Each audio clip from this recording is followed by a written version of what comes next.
held you back from producing explosive plays at the rate you're typically used to in your career? Is it more a function of the way defenses are approaching you, or something you can kind of take control of and do more of? I don't know what you mean. I mean, at the end of the day, I think it's just one of those things. Just got to figure out how to get the ball my way. I don't think it's anything deep. That's one of the things we just got to continue to figure out as we move forward. As you, continue to get adjusted to this offense and stuff, you've obviously been through this transition before being traded. Is there anything you can lean on in those past experiences that will help you this time around? I think at the end of the day, just continue to be who I am, come in and work hard, be the best teammate that I can possibly be, and let everything else take care of itself. You just can't force it. It'll come. And that's my big advice to myself, just be who I am. Thank you. Sarah? Brandin, you've known Jack Easterby since your time in New England. I'm just wondering, given your past experience with him, are you at all surprised that he finds himself in charge of football ops for the Texans right now? I think first and foremost, my time with Jack in New England and here has been nothing but amazing.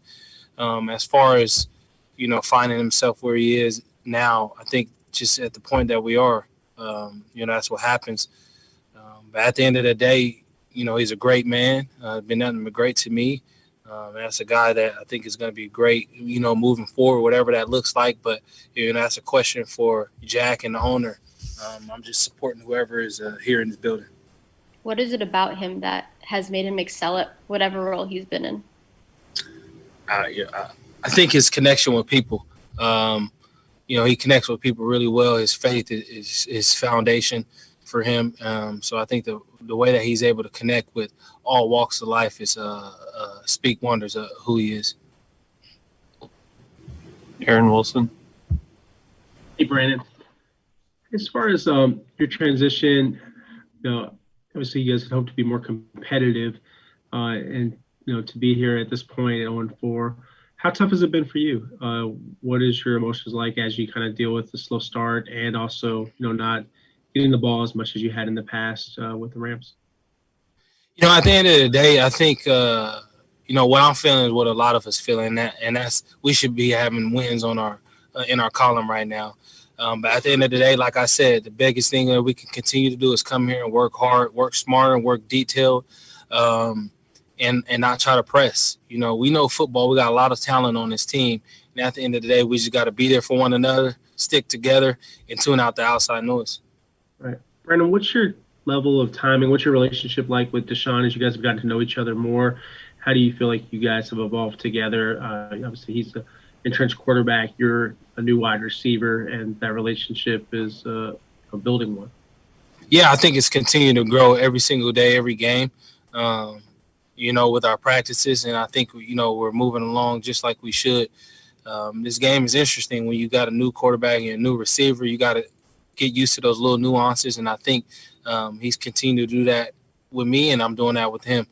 So we're growing every day. Kim Davis.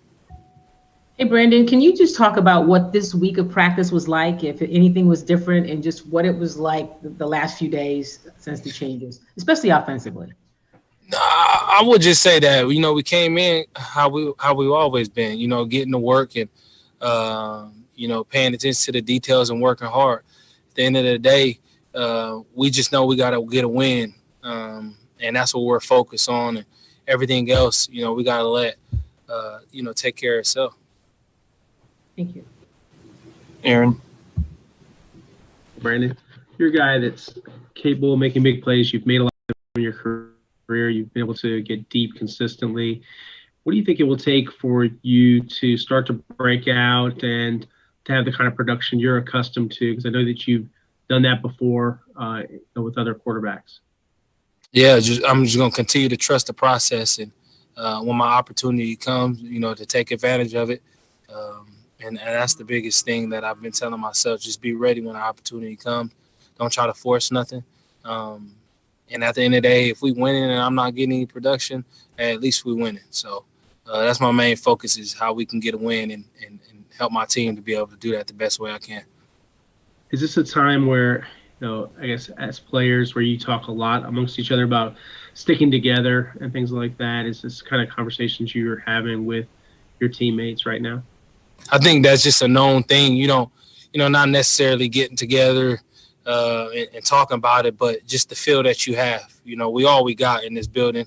Everyone under this roof, that's the only people that believe in us. And so we understand that we got to continue to stick together. Adam Wexler. Brandin, how collaborative has it been between, the group of wideouts, Tim Kelly, Deshaun, yourself, about creating the looks that work for everybody, the plays that you guys like, things like that as you head into each week? And has that changed at all this past week? No, I think, TK has been great with that, asking us our opinion, getting our understanding of what we see. And, and vice versa. He gives us what he sees, and then we try to make it work. So I don't think anything has changed from that standpoint. Anyone else? All right. Thanks, Brandin. Have a good one.